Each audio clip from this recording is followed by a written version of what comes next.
An unfiltered conversation with Shwetambari Shetty. You have no idea what I'm going to ask you. You're just going to basically put me in a spot. In a spot. If you could only keep one form of exercise for the rest of your life, what would it be and why? Lifting weights. But you are a woman. You can't be like lifting weights and getting bulky. I feel fantastic at 46 compared to even 26 and 36. The only reason is because I've been strength training. Now, this one you need to be very honest. I doubt that you might just want to play safe.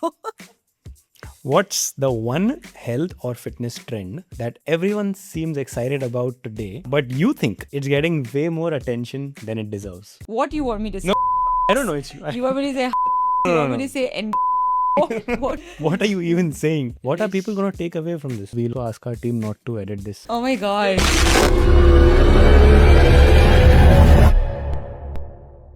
Our viewers should get to know Shwetambari Shetty up close. So I'd put together 7 questions for you. And the thing is that, see, you are a health and fitness icon. You've built dance fitness at Cult Fit, which is the biggest format at Cult Fit. People love it. You are a mother. You are a solid athlete, and you are a business owner. They're like, you're doing too many things, but most of what people see on Instagram is the got it done selfie and a few pictures with your clients. They're not really seeing the real Shwetambari Shetty. So I wanted to do this in a way where I don't send you the questions. I have my questions, and it's fully unfiltered. We'll also ask our team not to edit this too much. Okay. Yeah, let's go. Almost like rapid fire then. You can say rapid fire. Yeah. Are you ready? Yeah, ready. Okay, first question. What is that something you were absolutely convinced was the right way to train 10 years ago that you completely disagree with today? Zumba. What? Double core it. Oh. Okay, tell me about it. Oh my god. Hey, you were a Zumba. Yeah, I was an instructor and then an education specialist for the Yes. country for a few years until they threw me out. They threw you out. You know what? Okay, I know the story, but yeah, I want.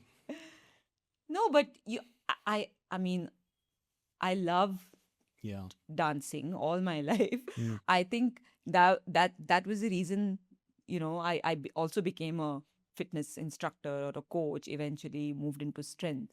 And I'm happy that it all happened. Mm. But then I think at that point, it was everything I did and I absolutely loved, and I thought there's nothing beyond this. You were a purist when it came to Zumba back then. That's something I would do for any format or anything that I've learned, because when you have people teaching you a format in a certain way, you don't want to disrupt it because it's in your country or you're doing it in your way and there is no policing around it, right? You still want to be ethical about what you do. Yeah. So I think that was it. But yeah, and I remember how my fat percentage was under 10 because I did so much Zumba, so much dancing. Yeah.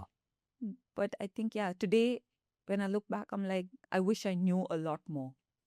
Yeah. So like, just to put it right, you're not saying that don't do Zumba. You're saying that also do other things like lifting weights and body weight training and yoga. Complement your training with enough strength so that you can keep doing any sort of dancing or Zumba or any sport for the rest of my life, for your life, right? Like even now, 15 years later, I'm still able to do the same intensity class that I did when I was like 31, 32, right? Yeah.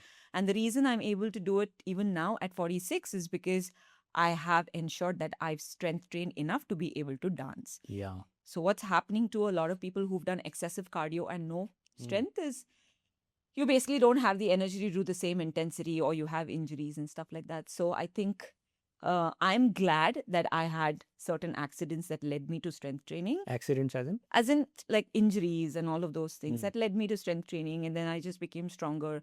I became a better coach, more learned, those kind of things. And that'll be the advice I would give any endurance athlete or a dance trainer or a Zumba fitness instructor, that you can't just keep doing that for the rest of your life unless you complement that with proper, joint training for your muscle. If I have to be strong, or if I still want to be able to dance even at 60, 65, I need to do other things to be able Correct. to do that. So make a good combination of weight Yeah, training and yeah, dancing and running and absolutely. all of that, and that's the winning story. Okay, question 2. You've been an athlete, entrepreneur, coach, and a mother. Which role has taught you the most about resilience? Athlete. Oh, I thought you would say being a mother. Maybe a lot of people would think I would say mother, but I think, okay, let's take a step back. I don't know if I'm not probably a real athlete. You know what I mean? I'm like the everyday athlete. We are the everyday What athletes, does right? everyday athlete mean for you? Because then we're not only doing a sport. Yeah, I agree. We're juggling with 1 million other things in our life and still trying to do a race, do a competition, sign up for this, sign up for that, travel. And especially now, we are both doing it together as well, right? And I think, and all those events that we've done, whether it's dance or running, full marathon, or now High Rocks, it's it's hard to just keep at it because and I'm always thinking, I mean, if it's hard for us, we're just amateur athletes, or like I said, everyday athletes, what would it be like for the real athletes? Yeah, it's very Like different. and Yeah. it's very hard, right? It's I very know hard. they have more support and all of that, and for us it's very different. They get the support later in life, but initial many years they are just Yeah, going through the grind without much support, without much help, yeah, without many resources in our country. correct. So And yeah, in the last many years that I've been training for so many different things, like running or now High Rocks, like I said, I realized that as an athlete, you can't wing it.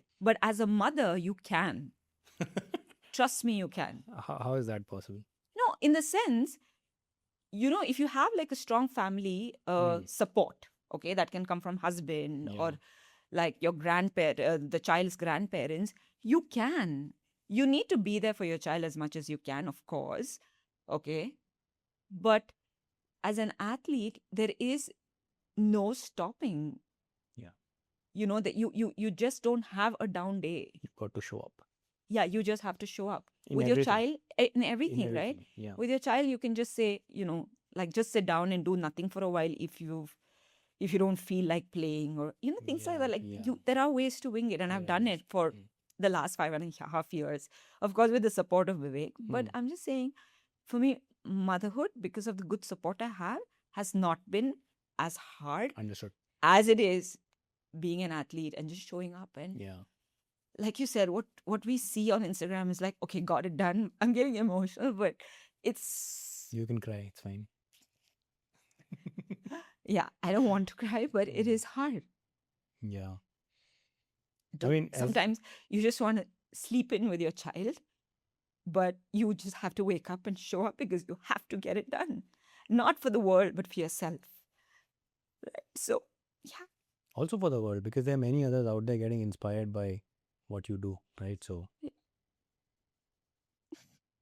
Yeah, of course. yeah, as an athlete, you've got to show up. Yeah. Yeah. But it's just harder. What I'm saying is it's harder when you do many other things. You have to be like you run a business. So you have to show up for the people who work with you. You have members who, need you for whatever, their own goals and things like that. And then I think the only person who loses out in all of this is your spouse. He gets the least of it. And if you have a spouse who understands and supports you, it's okay. Yeah. But if you don't, then trust me, it can just lead to, separation maybe. I don't know. Like I have a very supporting husband, so it works for me. But it's hard. It's hard. Yeah. Vivek is a rock star. Yeah, he is. When was the last time you went out with him? Like only you and him? Never. What do you mean never? Yeah, I can't even remember. I mean, I don't know, maybe pre-Yona. I really can't remember. Let the me last time. sponsor a date for the both of you. Yona can hang out with me. Yeah, that's what I'm saying with Yona, right? It's Yeah. really, really easy. It's not. I think it's the kind of work we do. The space we're in, Rishabh, like we were just talking to Dr. Chirag a while ago, right? Yeah. Like he gets a lot of joy healing patients, treating patients, the surgery he does on them. And he's like, it's nice. And I think we are like that. Like as coaches, we love seeing our people progress in what they do. Yeah. Right? So we give unconditionally. And I give unconditionally to every member of mine. 100%. I Yeah. saw, I mean, I've seen it multiple times with you in the last, I've known you for almost 10 years and I've like Yeah. known you very close. Um, and I'm going to give you a recent example at a High Rocks in Bangalore. You weren't even participating because of your partner had an injury. You're there both the days from morning to night. Yeah. And then I saw that you have that sheet where you know what is the start time for every member, and you made sure that you are there when each of your client is starting. And when I was running, I could like throughout here, whenever I was running through that stretch, I could hear you cheering for me. But at the same time, I'm sure each of your client, 100 plus of them, would have the same Yeah. thing to say like I am saying that. Like I could hear you cheering for me. I'm sure they all heard you cheering for them, and I know it would have been more taxing and exhausting than running that whole race. Race. I think we just need to be more kind and share more love in this world. That's all. Yeah. Okay, moving on. Question 3. If you could only keep one form of exercise for the rest of your life, what would it be and why? Lifting weights. Hmm. Strength. Oh, come Okay, on. I don't have to You're a woman. You can't be like lifting weights and getting bulky. What are you even saying? What are people going to take away from this? You're very funny today. Or at least trying to be. I just slept well. I feel fantastic at 46 compared to even 26 and 36. And I think the only reason is because I've been strength training um and the person it's made me, this confident woman that has made me, is not my education, because I'm yeah, my education was not anything that I can anything that's taken me too far in terms of my career, right? I'm just a BCom grad. Point is that the level of mental, emotional, physical strength I have gained from lifting weights, I don't think anything else would have given me that. And this is my personal experience. I'm sure a lot of women will resonate with this, okay? Because there is a newfound confidence you get when you start lifting weights that you don't get with anything else. Right? There's education. Yes, there is, running a business. All those things are there. But I would say lifting weights for physical health, mental health, and emotional health. It may not work for all, but it will work for majority. And which is why I would hands down say there's one thing that one exercise that I want to keep, it would be strength training for every single person and any age. At any age. Like a 60-year-old or 70-year-old. Absolutely. Yeah. Yeah, we're on the same page with that. Yeah. I agree. Yeah. You train your mother who's 65? 64, yes. Yeah. She walks to the gym in the morning and gets about 20 minutes of mobility before the session starts.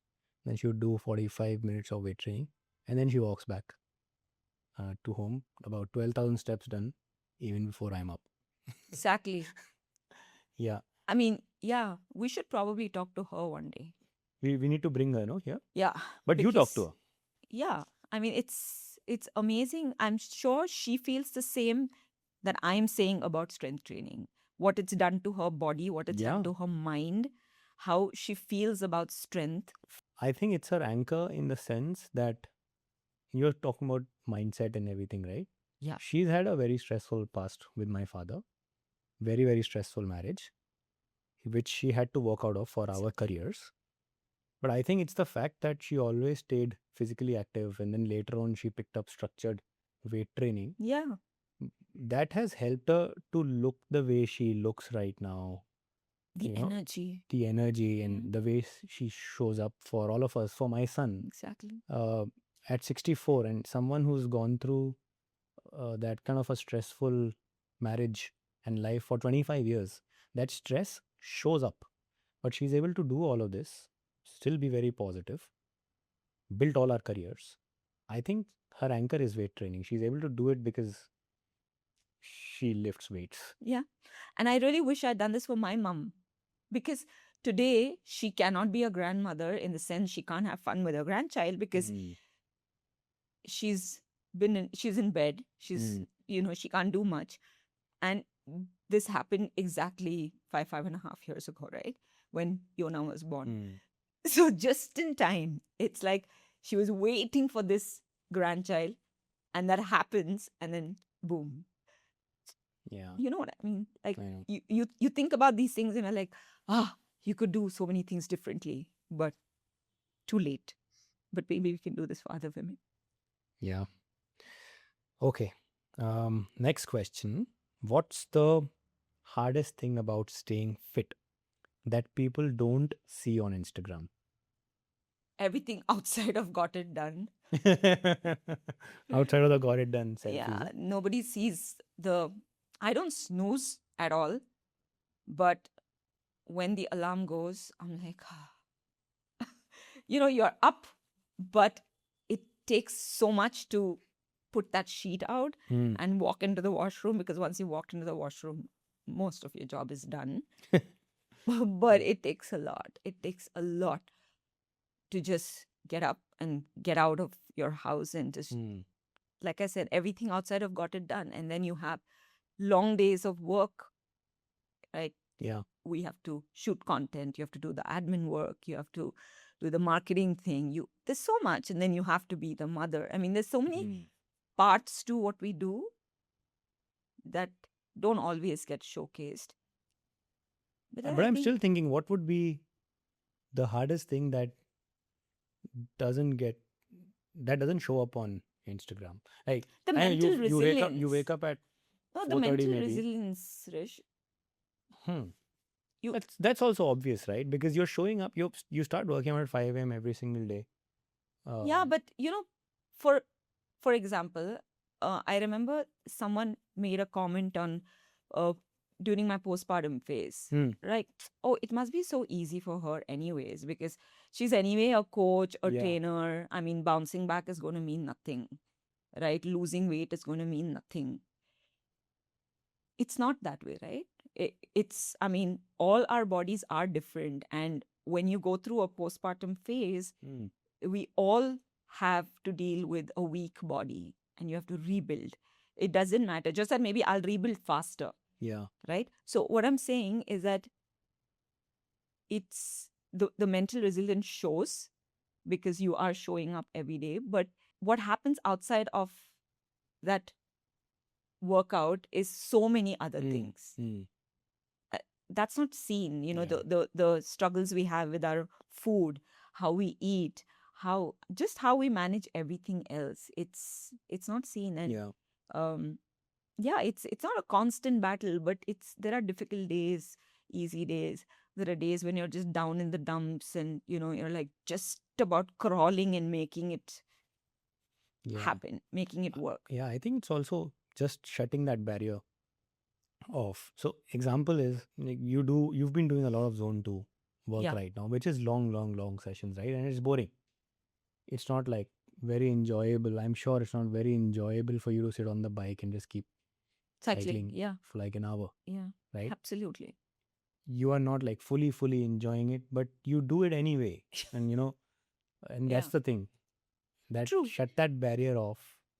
Whatever that little sentiment in your mind about you don't want to get bored and things like that, and do what needs to get done. Correct. Like this morning, I finished a full simulation and the only thought in my mind is to go home, have a hot shower, eat a meal, and just lay on the couch and maybe fall asleep, right? But then we had to do this. Yeah. So it's like, I have to do this anyway. Like I have to just show up and get this done. No matter what I'm feeling, how I'm feeling, we'll deal with that feeling later. Yeah. Right? Because this is our priority and we have to do this. I think if you ask me what's the most important thing for me, it's showing up. Yeah. Like the high rocks I did with you in Bangkok. Yeah. For me, I was terribly unwell. And 103 temperature. Yeah. And antibiotics. And I also not fallen. I haven't fallen sick a lot in the last 4-5 years. So when it happened, I was just out. Shaken, no? Right? Yeah. And my biggest fear was, maybe it's not even a big deal, but my biggest fear was that what if I'm not able to show up for the race with you? And that's why in my mind I was like, I have to do it in whatever condition I do and run with you. I have to do it because I'm not showing up. I read this quote somewhere that samurais do what they said they will do, and average people say whatever the they want to say, and they do whatever the they want to do. You can beep that part, but but yeah, showing up is important. Okay, now this one you need to be very honest. I know you're being honest, but this one I doubt that you might just want to play safe. What's the one health or fitness trend that everyone seems excited about today, Wow. but you think it's getting way more attention than it deserves? What do you want me to say? No, high I rocks? don't know. It's you. You want me to say high Oh, rocks? no, no, You no, want no. me to say endurance sport? What do you want me to say? Say, you say. No, What are you expecting me to say? The question was, okay, first of all, even if I say high rocks, Don't put this back or on even me if again. I'm saying endurance sport, you and I are doing it, Yeah, enjoying okay, it. and enjoying it. Yes. Yeah, and we're doing quite a few of it. Yeah, many. Okay. We're loving it, okay, but I think we're also people who enjoy just doing something, doing. setting these, short-term, long-term goals for Yeah. ourselves.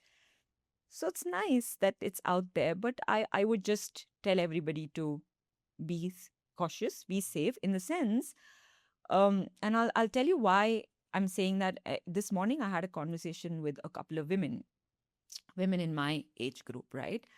And they're all people who love endurance activities, both of these women in their late 40s.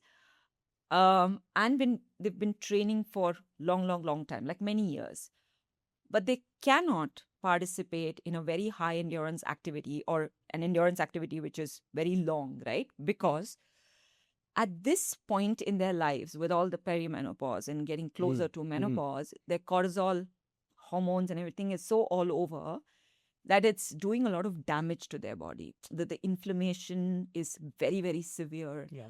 Returning from that post a long endurance session, returning back to normal is taking 3, 4, 5 days. Right? So it's very brutal for their body type, which is why they, tried doing it, and then they decided that, you know what, we better stick to just maybe some lifting weights, some brisk walking, and That's some great. sort of training, right? That's great, yeah. Yeah. So while you and I are doing it, we're loving it, but people need to understand if it's working for them or not, and then decide whether they should do one. Yes. Don't do it out of FOMO. Do it 100%. when you're ready. Train for it one step at a time. Yeah. Don't go too far too soon. Yes. But what I see is a little bit of FOMO is happening. Yeah.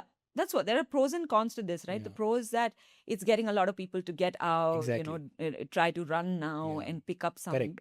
like lifting, because Yeah. it's the workout format is just fantastic. It's amazing. Yeah. Right? The hybrid training format is fantastic. Any endurance sport for that matter is fantastic. Take it on. But like anything else, everything has a graph, no? Everything has to start at a certain way and then progress. So nobody should go out there and hurt themselves and come back, which creates a setback of maybe I should not even try this again. But if you very smartly approach it, you know what it's doing for your body, understand if your body is meant for endurance or not. Yeah. Those things even I learned much later in life. Yeah. And you won't believe it, Rish, but then there was this whole genetic testing thing that I had done because Ryan had asked me to do, and this was years ago. Okay. And that report had said that my body is an endurance activity body. Oh, wow. Yeah. Sometimes it's very important to also understand what my body can handle. Instead of just going there and just like pushing, right?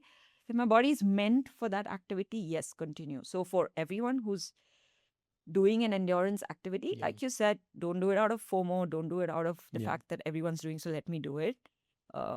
Figure out, is this for you or not? Exactly. And for me personally, the hybrid style training is working very well. Yeah, exactly. And I started doing it because I wanted to, do high rocks. Correct. So I changed my training style, and I realized that I'm by my standards I'm running quite well, which I never thought I would be able to do. Exactly. which I discovered because I started training for high rocks. Correct. I also realized that and you and I, we do blood work frequently, and I realized that with this kind of training, my blood reports are better off. So I think this is working for me. This is working very well. Yeah. I really want to urge everybody to figure out what works for their body. I feel like it's so important, and it took me a few years to understand that, right? Although my reports clearly said this is what you should do more, I think it's very, very Yeah. important. It can really help you with how you feel, how you look, and how you age. Everything. I'm not saying don't do strength training. Of course, that's an Of course, integral part of yeah. what I do. But I think I've figured Good balance. exactly, what that balance means for me now. Yeah. You know, like earlier, I was training 6 days a week, literally, of lifting weights, right? Now that's come down to like 3 because of the hybrid training that we're Correct. doing right now. Yeah. And I think somehow this model is working better. So it deserves all the attention. It deserves the attention for the pros, like I said. Yeah. And the cons are no, It but, was a yes or no question, no, but the cons are there. which is true with anything. I'd say. Yeah, it's true with anything, no? Now I'm going to get to the tough question. Imagine your daughter is 25 years old and asks, Mama, what's the single most important thing I should do for my health? Something that's carried me through. Yeah. Okay, of course, movement through and through, but the mindset, a very positive mindset to be able to handle the highs and the lows, right? Basically connecting to stress. Yeah. Now, we all know what stress can do, Yeah. right? You've gone through a phase of sleeplessness, and you know how It's it very took bad. the life out of you, right? And that could have been from stressors from, I don't know, from work or wherever. So many things, right? And we all know what stress does to a human body and mind. But we also, I mean, I personally know what a positive mindset can do. And I get it all from my father, because that man, as you already know, has from diabetes to cancer to heart disease to everything he battled. And he's still going strong, touch wood. And it's really his mind, Arish, because he's still not stopped living. He lives a wonderful life. He has a beautiful social life. You know, he exercises, but his mind, like the way he just goes from one day to another, right? And I see that in me a lot. And I think it's very important for your health. Your mindset and how you deal with emotions and stress is very important for your mind. We hardly ever talk about the mind, right? I mean, but that said, we've never done. I'm sure you would never have had a formal mindset coaching. no, I don't, and I think I should, because imagine if it can get better than how I already feel. Yeah. Have you read this book called No Limits by No. Michael Phelps? No. Okay. So Michael Phelps had ADHD. Yeah. Aware. Around 7 or 8 years old, when he was 7 or 8 years old, his mother had put him into swim coaching, mainly as an outlet, right, for his energy and everything to get more channelized. And we all know the kind of career that he's built, the most decorated Olympian out there, and he's in fact made a world record while he had a goggle failure in an Olympic. He credits the mindset coaching that his coach gave him for his entire career, for the kind, because he said that he's written this, may not be exact verbatim because I read it a while back, but he mentioned that when you go to Olympics, you are an exceptional athlete, and so is everybody else. You are in Olympics, right? You have an exceptional physique. Michael Phelps, we all say that he has the physique that's built for swimming, but everyone else is an Olympic level swimmer. They all have exceptional physiques, there is True. no other way around it, Yeah. right? So everything that he has, everyone else also has, Also maybe a little up has. and down, this and that. Someone has an edge somewhere, he has an edge somewhere else. So he realized well in time that the only thing that can differentiate him from everybody else is mindset. How he channelized, the energy shifts that he had because of his condition.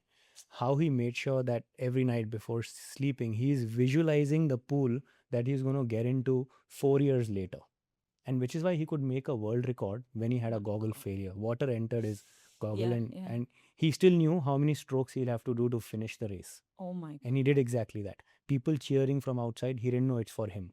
He took his goggles off. He sees Michael Phelps world record. He made a world record blind, and that's what mindset can do to you. Yeah.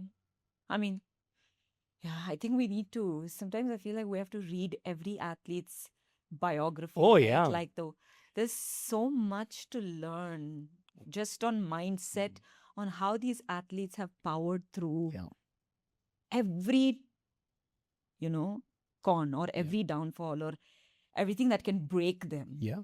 Read and this. that has made them. If you have the time, read this book called My Story, Nadal. Nadal, yeah. Yeah, one of the best written books that I've Shweta and I ever were read. talking about it. Yeah. Have you read it? She's read it. That's Yeah. right. It's, in fact, a very different level of uh, career and skill and everything. I've taken some inspiration from his book for writing my own book, Yeah. which is getting published this year. But something I read that, so if you followed him playing tennis, um, when he gets his breaks, he would always sip from one bottle and then open the other bottle, sip from that. Mm. That's one of the rituals that he's built for himself, Mm. and he's kept it consistent throughout. Why? He wrote that in a game of tennis, every microsecond is an emergency. It's emergency after emergency. You're not really getting time to think. It's stressful situation. You are responding in a fraction of a second and all of that, and it's all different all the time. It depends on how your opponent is reacting, Yeah. and they are all highly skilled people. The only thing that is consistent is this, and that's what keeps him grounded in that entire game. That's what keeps him sane, So to be able interesting. to make the right decisions in the game. Small little things, Small but thing, this is all yeah. mindset. This is all got to do with mindset coaching. And I think since you're talking about your daughter, will you be sort of hiring a mindset coach for her at some point? Yeah, I mean, see, the goal is I I don't even know if I should say this in public, but my goal my daughter Mhm. is to make her an Olympian. But it's my goal. I'm hoping I can make this her goal. But if I want to get her there, I don't see a better way than getting a mindset coach. Mm. Yes, you need the coach for the sport. You need, the physiotherapist. You need Yeah. all the works, right? But if I have to build a strong mind, a resilient mind, I will 100% need a mindset coach. I can't teach her that. Yeah. I can, there's only, you know what I mean? Like, I'm not an expert, so I can never teach her that. I can show her that in my own ways and give her my 2 cents, but I'll never be able to. I 100% will. Yeah. Got it. Okay. Last question. What is one thing you wish more women would stop worrying about when it comes to their health and fitness? One thing. Menopause. Stop worrying about it, is it? So I'll tell you why I'm saying that, okay? Because now the information, and I'm in that phase, right? Which Mhm. is why I'm confidently talking about it. Um, it's not about, yeah, you have to stop worrying, okay? First is understand everything about it. Second, understand how your body is responding to that phase. Because mine and another woman's body is not going to 100% respond the same. She may have brain fog, I may not. Okay. So, Mm. first, understand what is perimenopause and what does it mean, how many years, etc., etc. Then understand, your own body. And then you seek the guidance of an expert if you need. That could be a doctor, that could be a menopause specialist, and etc. Now, this is a phase that every woman on this planet has to go through. Hmm. So there is no escaping it.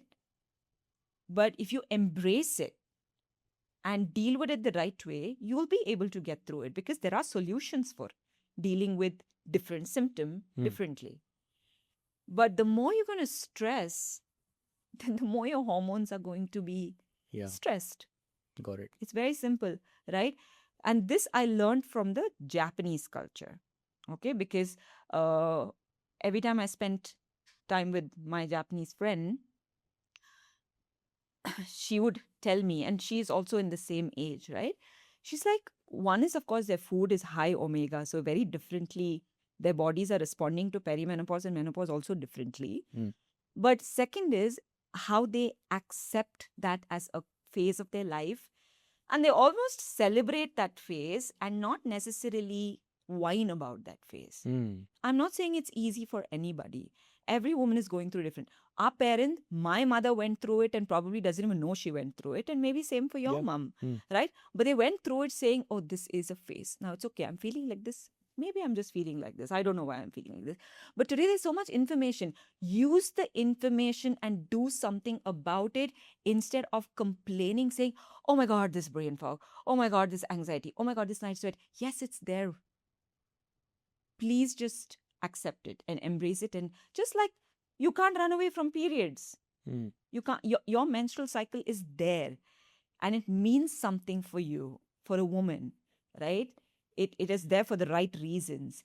Similarly, perimenopause leading to menopause is also there for the right reasons. Got it. Right? Yeah, it's a biological transition. Exactly. So let's just, talk to each other, take support from the other women, have that community who talks about it and supports each other. Talk to the doctor, talk about HRT, talk about, the right nutrition. If you can fuel right, you can change the way you feel. And there are some amazing menopause nutritionists out there. Just look out for them and do everything right that works for your body. Yeah. But what about young girls? For all the young women, it's easy to get carried away in the social media, internet era. It's easy to get into FOMO. But first figure out what is it that floats your boat. What do you absolutely love doing? What works for this body? Correct. I don't just do things because it's out there. Unless you want to just give it a try and then decide that, okay, I tried, it's not meant for me. Let me move on to what I absolutely love doing. Okay. That's about it. Thank you. Enough information. Yeah, I enjoyed this.